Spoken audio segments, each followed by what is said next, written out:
In this fourth video, we're going to focus on the law and order problems that emerged as a result of the conflict between the ranchers and the homesteaders.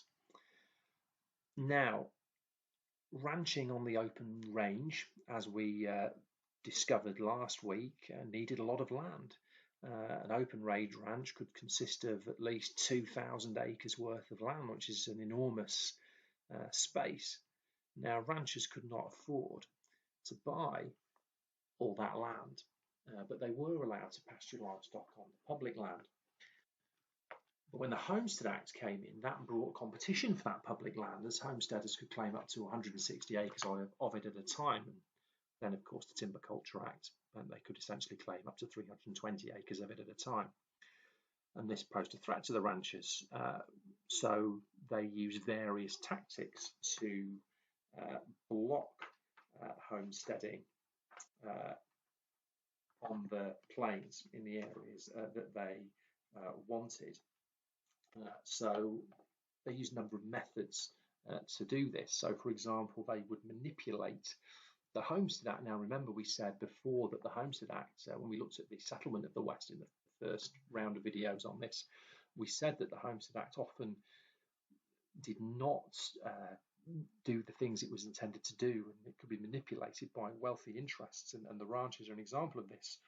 What they would do is, for example, they would use ranch hands or family members to file Homestead Act claims to parcels of land throughout the ranch area. That person would then hand over the rights to that land to the ranch owner.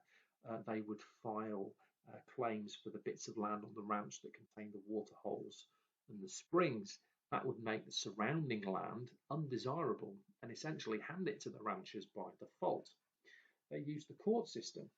They would take homesteaders to court and accuse them of rustling cattle. Rustling is basically the theft of cattle. The homesteaders were much poorer than the ranchers and could not afford to fight those court cases, so they would end up giving up their claims. And ultimately, they just used violence and intimidation. They also used land from the railroad companies as well. They bought a lot of land from the railroad companies. There's a real kind of mutual interest between the railroad companies and the ranchers in helping each other, as we discussed previously. And what you'd see is the ranchers building up like a patchwork of claims, like almost like a chessboard with lots of different claims dotted about this large area. But by doing that, it made the rest of the land inaccessible to potential homesteaders, and therefore kind of by default secured them a much larger area of land. Additionally, tension was increased because certainly in the 1860s and early 1870s, we don't have barbed wire yet, and fencing, as we know, was a real problem. You couldn't, there was a shortage of timber, very difficult to fence off the land, and so the cattle, and there's thousands of cattle on the plain. Some of them would wander off and stray onto homesteader land, and homesteaders would get very irate because they would say that the ranchers weren't doing enough to look after their cattle and keep them on their own land, and the ranchers would say, well, it's the homesteaders' fault, they're not fencing off the land, of course this is going to happen, and the cows have this right to roam on the land anyway, this is public land.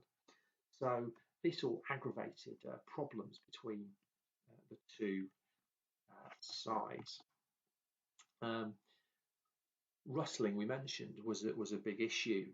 Now, there was rustling, that certainly did take place, but it was also used by the ranchers to accuse homesteaders. They would sometimes fabricate or falsify allegations of rustling.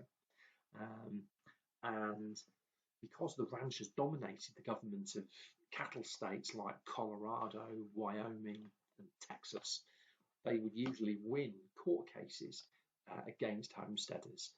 They would control the judges, the juries in these trials where they went to court. As we said, of course, many homesteaders simply couldn't afford to go to court in the first place. They'd be forced to back down. A further contribution to the problems was the development of sheep herding on the plains. Now, sheep herders were a bit like homesteaders in some respects. They tended to be poorer.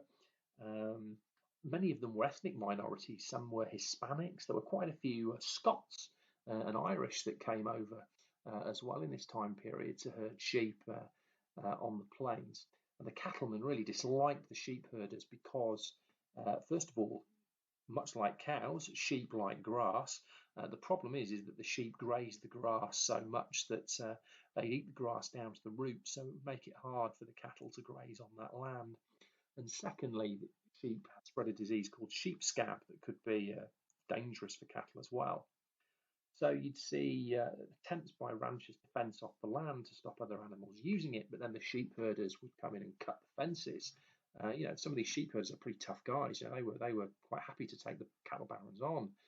Um, Again, this would go to court. The cattle barons controlled the court system. Uh, you get prosecutions of sheep herders, and you get outbreaks of violence between ranchers and sheep herders as well. So we see in this period significant conflict developing uh, between cattlemen, rich, wealthy cattle interests on the one side, and kind of poorer homesteaders and sheep herders on the other side. Really, what you might consider to be a class conflict between the rich and certainly not necessarily poor, but certainly less wealthy.